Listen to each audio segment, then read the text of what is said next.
সমিতির সভাপতি আওয়ামী লীগের দোসর মোহাম্মদ রহিম তালুকদার, আমার এই ভাইকে নির্যাতনের প্রতিবাদে আজকে আমাদের এই মানববন্ধন প্রতিবাদ। রহিমকে অনতিবিলম্বে গ্রেপ্তার করতে হবে। আওয়ামী লীগের দোসর রহিম, তিনি কেন সাধারণ মানুষকে, হকারদেরকে, শ্রমিকদেরকে এভাবে মারবে, আনতে করবে? আপনারা সাংবাদিক যদি পারে কারণ ক্ষমতা থাকে পারলে আমাদের হাত থেকে নিয়োগ করবে।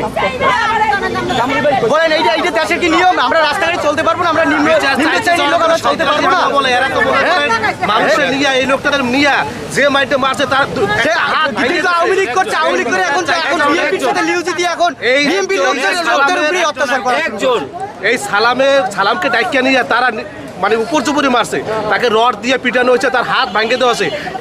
এই বিচার চাওয়াটাকে যদি তারা সন্ত্রাসী হামলা বলে, এই মামুন সাহেব সে একজন নিরীহ লোক, সে কোনো এই 10 নম্বর ওয়ার্ডের ভিতরে কোনো মাদকের সাথে নাই, কোনো সন্ত্রাসী কথা নয়। বিগত দিনে সে বিভিন্নভাবে নির্যাতিত হয়েছে। এই 16 বছরে সে আওয়ামী লীগের হাতে নির্যাতিত, যে একটা ছোট্ট ঘর থাকে সেই ঘর তার ভাঙিয়ে দেওয়া হয়েছে এবং সে কোনো বেআইনি কোনো কাজের সাথে যুক্ত না। সে শুধু শুনছে যে নিরীহ লোকটাকে মারছে, সেটা বিচার সে চাইতে গেছে।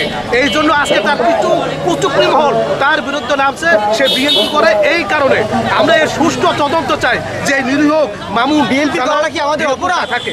আমরা এই নিরীহ আপনার নাকি আমাদের অপরাধ?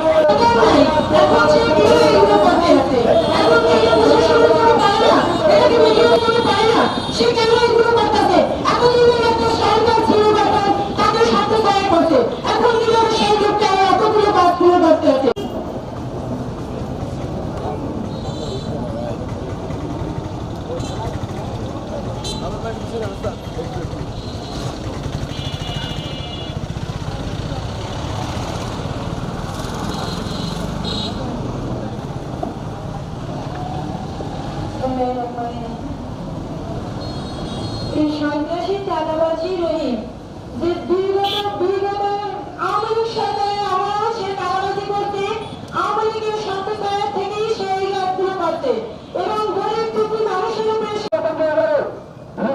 নিয়ে গেছে। তাতে আমি কোনো নেতাকে বলি নেই, কারণ আমি জানি যে তাকে একটু ভালোবাসি, তা আমার অন্য তারা দেখতে